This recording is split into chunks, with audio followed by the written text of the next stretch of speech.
Shamay. Samay. Shamay.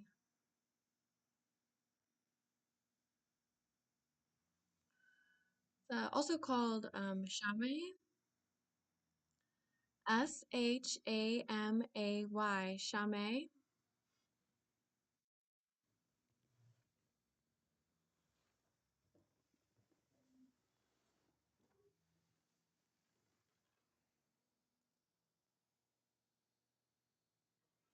Joseph.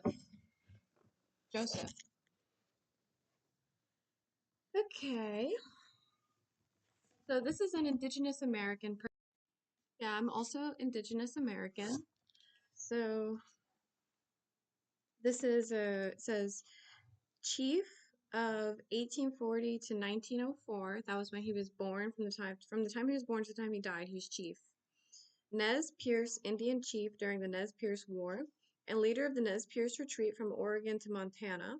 In an attempt to reach the Canadian border, friends of the government, the Nez Perce exchanged their lands for a large reservation area in Oregon and Idaho, but balked when the U.S. took back part of the Oregon land where gold was discovered in 1863.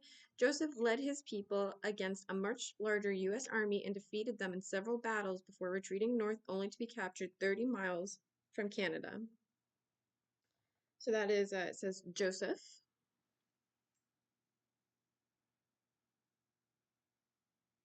And across from that says Jordan. So the line that is right across from that Joseph, it says the. So I'll start there because that's the is the last word in the line that is right across the margin. The Eastern Desert Plateau, rising sharply from the Great Rift Valley, culminates in isolated massifs, for example, Gebel Ajloon, which is 3,800 feet in the north, and a broad highland, highest point Esh Shara, 5,240 feet in the center. Average temperatures for January and July: Jerusalem 46 degrees and 75 degrees, Amman 46 degrees and 92 degrees, Jericho 55 degrees and 88 degrees. Yeah. So it says Joseph, and then on there it says Jordan. So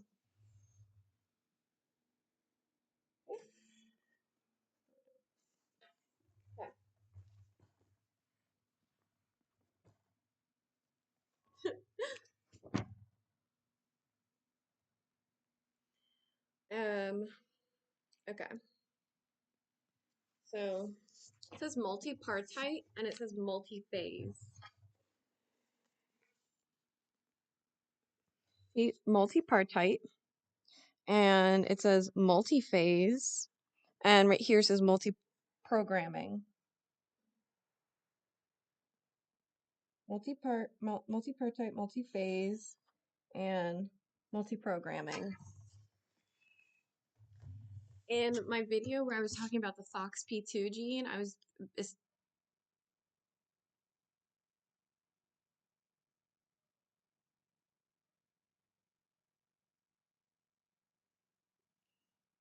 in a video where I was discussing the FOXP2 gene, I mentioned how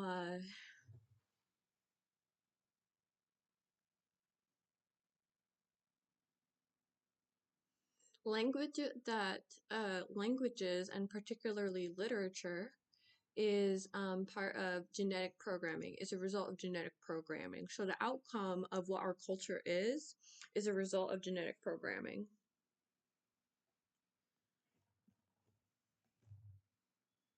Yeah.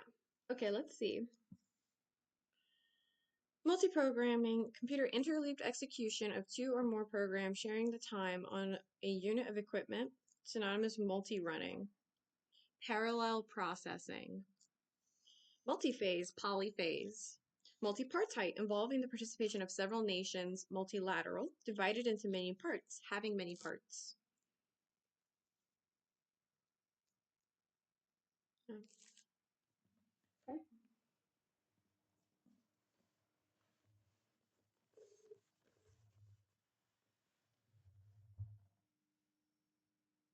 Earthy, but my finger was on earthier. Earthier. Earthier. Earthy. Okay. That's the comparative earthier. Of or like earth. Of or like earth. Unspiritual, robust, and pleasure loving. Gross or body. Okay.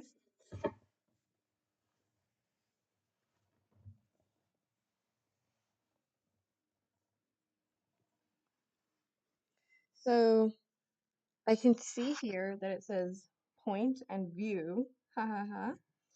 But what it says below that is to show off. To show off. So let's see what this says here.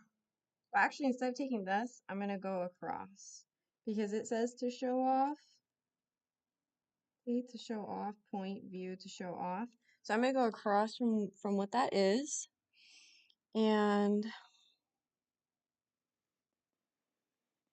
it says shrewish. It says shrewd. Shrewd and shrewish. Okay, let's read what that is. Okay. Shrewish. Of a woman. Bad-tempered. Bullying. Bad-tempered bullying. Okay, and above that says shrewd. Intelligent and worldly wise. A shrewd businessman. Clever and true, or very near the truth. A shrewd guess. Okay. So it comes from shrew. That means an evil person. An evil person. And so that is from Middle English. Shrewed. Shrewed. Shrewed. Shrewed. Shrewed. Shrewed. Okay.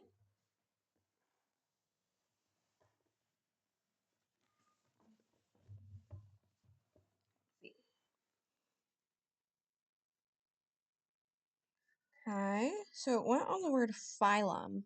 Phylum? Oh my goodness. It went back to earth. It said earthworm. It said earthworm, but my finger was right on phylum. That's so fascinating. Okay, let's see. Earthworm. It's right above earthy. It just went back to the same page. Okay. Earthworm. A worm, especially of genus Lumbricus. A worm, especially of genus Lumbricus, phylum Annelida. Annelida. Elongated, limbless animals of 150 segments, covered with a shiny cuticle and darker on the dorsal surface, living in the ground. They are hermaphrodite, but are always cross-fertilized. Their burrows, which are prevented from crumbling by the worm's exuded mucus, helps to aerate, loosen, and drain the soil. Wormcast. Wormcast. Wormcast. Wormcast. Wormcast. Wormcast. Wormcast. Wormcast. Wormcast. Wormcast. Wormcast. Wormcast. Wormcast. Wormcast. That sounds like cast in like Vedic, like wormcast. So it's interesting that came up when it said so far, so I mentioned entrance to heaven. That's the dictionary word search that I'm doing.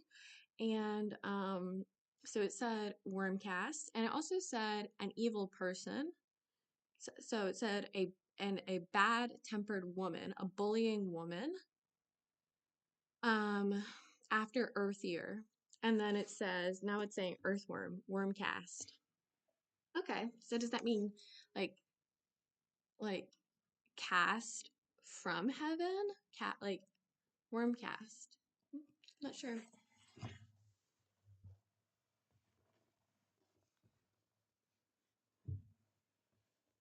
Oh my goodness, we went right back to the same page.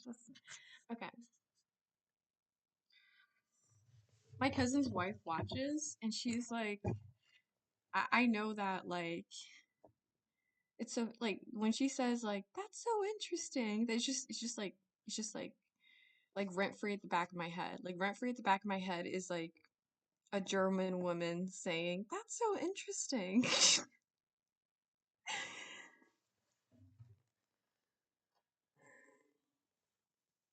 Okay, so this one said flatfish. Flatfish. Flatfish. Okay, let's see. So this is dab. Dab. The common name for any small flatfish, especially the European lamanda, and the North American L. ferruginea, origin unknown, L. ferruginea. So the common name for any small flatfish. Above that, dab says adept, expert at doing practical things, especially a dab hand, a skillful person. Such a person, origin unknown. Below that, it also says dab. So there are three dictionary entrances for dab. So then it says to touch lightly and quickly. To dab a stain with a wet cloth, to apply a substance by light strokes, to dab antiseptic on a wound, to make a weak, ineffective, striking movement, a light, quick blow, an applying of light, gentle pressure, especially with a damp cloth, sponge, brush, etc., the material dabbed on a surface, a dab of paint. And then it says prob imit. So if I had to guess what that abbreviation means, I would say probably imitation. Probably imitation. So I think when it's saying that, it means that like the English word is like just took it from a different language or something.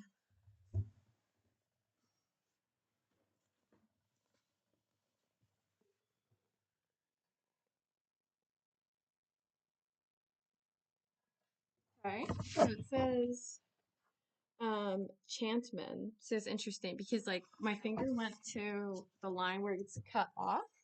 So instead of saying merchant man or like merchant marine, my finger went to chantman or chantman. Okay, chantman. So that's interesting. Okay.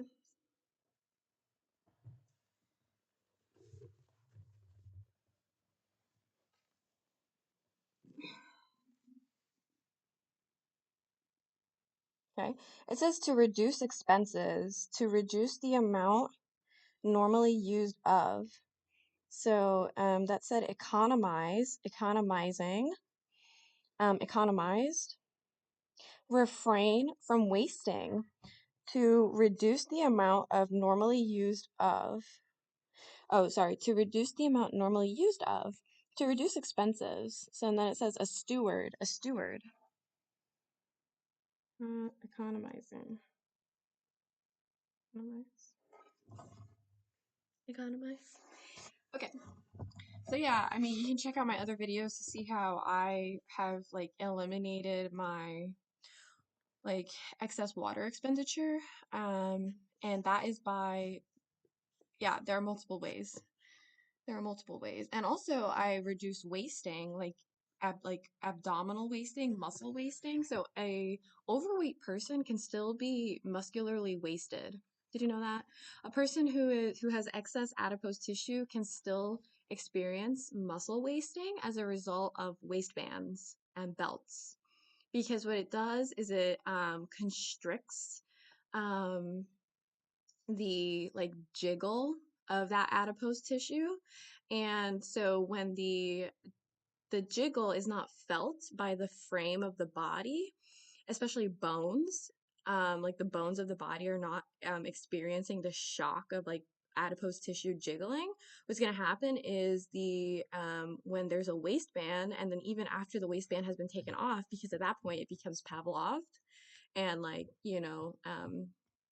kind of the whole body adjusts to a certain way of moving, where the abdominal core, the muscles have wasted because there is restriction of movement. And when I say movement, I mean jiggling. Like adipose tissue jiggling is normal and is required for the full body orchestration of abdominal tucking, which is engaging the core muscles. That can't happen for someone if their body's shock system, their joints, their bones are not I mean there's no feedback. Why? Because there's a string wrapped around, like imagine a string wrapped around the neck and then pulled. That's what a belt does. That's what a waistband does. A button zipper closure, yeah, and is digging in. So a person who has a lot of adipose tissue is like, and they're wearing a belt every day, they're having a button eye closure every day, that's resulting in wasted abdominal muscles underneath all of that fat. I mean, I myself was diagnosed with osteopenia. And so, I mean, that's like my body. And then I have totally stopped wearing waistbands. Like, I don't wear pants. I wrap a cloth around, a full coverage cloth, and then I tie it. Yeah.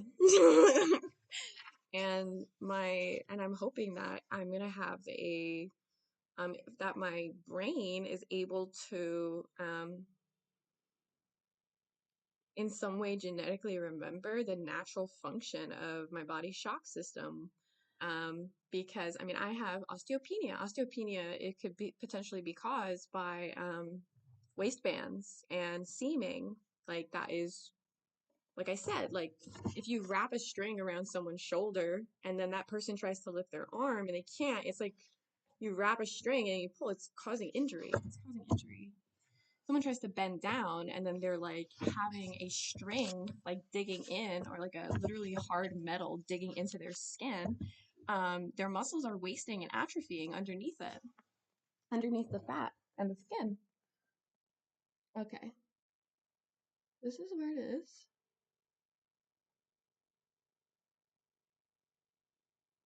And then here, this. Okay, let's read. Okay. Okay. Monotone, a succession of sounds of the same pitch. A single tone without variation in pitch. Speech of unvarying pitch and stress. Single tone, monotonous. Mons. Mons. That's what it says here, mons. So I was talking about abdominal muscles. The mons pubis is something that can atrophy. Mons pubis can experience injury as a result of a waistband. Mons, the capital of Hainaut, Belgium, is a canal port in the coal belt. Chapel of the 12th century, town hall of the 15th century. On August 23rd, 1914, the retreat of the British Expeditionary Force began here after a battle against the German armies. And above that says Monrovia. Yeah. So the last sentence on that is the inhabitants are chiefly descended from former slave immigrants from the USA and the British West Indies. It is the seat of the University of Liberia. So that's Monrovia. Yeah. It says the capital and largest city of Liberia.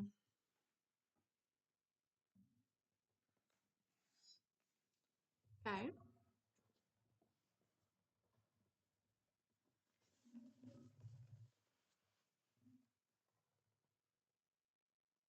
Okay, what's this word? Can you see what that word is?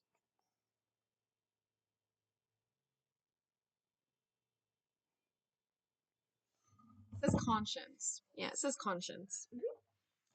You can have one if you want, like towards yourself. Like you can be nice to yourself. That's what a conscience is. Because when you're nice to yourself, then when you have kids, your children will be nice to themselves. Because you were nice to your kids, because ultimately you were nice to yourself. And you didn't put your musculoskeletal system under unnecessary strain. Why? Because a white man said to? No. No. Yeah. What? A white man with a gun? A white man with a gun who's experiencing muscle atrophy, and by the time he's 60 is peeing everywhere, literally pissing himself. Why? Because he's wearing a waistband. Why? Because his dad was not kind to himself. His dad was mean to himself. Okay? Yeah, and injured himself by drinking heavily, getting so drunk that he injured himself and ultimately died. Uh-huh. Yeah.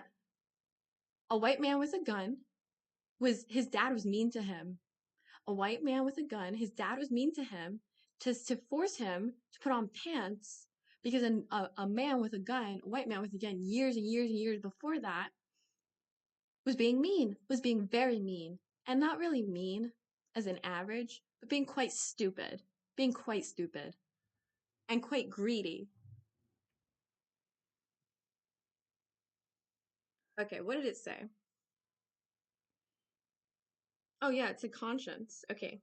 So it says to get something off of one's chest, to get something off one's chest, to unburden oneself by speaking about what is weighing on one's mind or conscience. Old English, cest, cyst.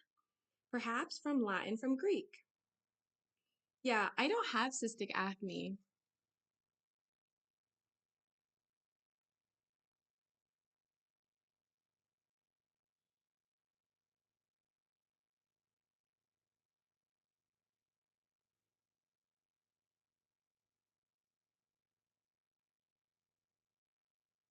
All right, let's pull one more word. One more word.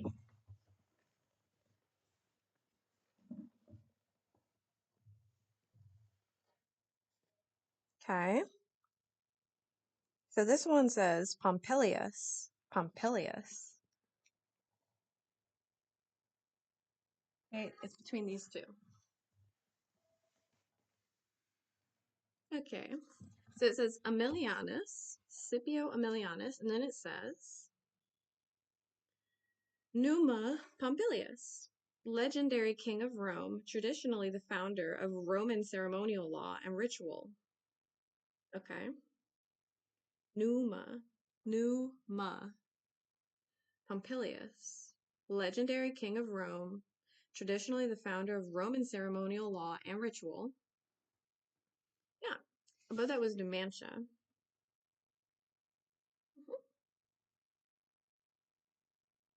An ancient settlement in Spain near the Douro. It was a center of Celtiberian resistance to the Romans until conquered. Yeah, so Celtiberians, like Celtic people and Iberian people, are of the same ancestry, but people don't talk about that.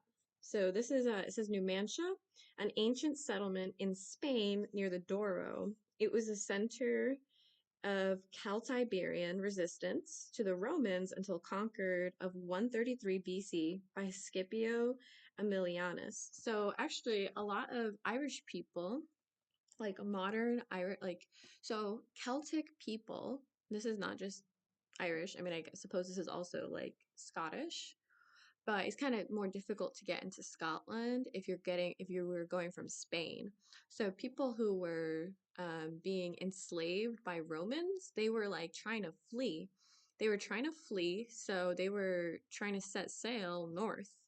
So they were trying to go north, almost like if you imagine kind of like the Northern Star, like the Underground Railroad, except they were trying to get to Ireland because once they got to Ireland, they felt like they could be so a lot of Celtiberians, so like modern Irish people came from Spain during Roman times. There were like Iberian Spanish people who were fleeing and they were trying to get just flee Spain because they were closer to Rome than Ireland was. But Irish people, and how did they know? How did they know to go to Ireland? Well, because Roman people were enslaving Slavs. That's how the Slavs got their name is because they were Roman slaves. That's where the word slave comes from, Slav. And that's what they were called by the Romans. That's still their name to this day. And Celts were a source of raw human material. What do I mean by that? I mean red hair. Italian women were jealous of red hair, so they stole it. Italian women were jealous of red and orange and yellow hair, but particularly red hair. So what did they do? They kidnapped Irish women. Yes, they kidnapped Irish women, shaved their heads. Yeah, uh-huh. And then they made wigs. So Italian women, they wanted red hair, but they didn't have red hair like Celtic women do. When I say Celtic, I mean Celtic women is the more modern term that includes the Spanish diaspora. That was during the Roman times, because previously it was Nordic, primarily Nordic ancestry that was in Ireland. Okay. So people who want to be racist towards Spanish people, Spanish, you have to remember that Ireland is also mixed ancestry Spanish. I mean, it was during the Roman times, but yeah, Spanish diaspora into Ireland. They were escaping really extreme cruelty by Romans. Alrighty.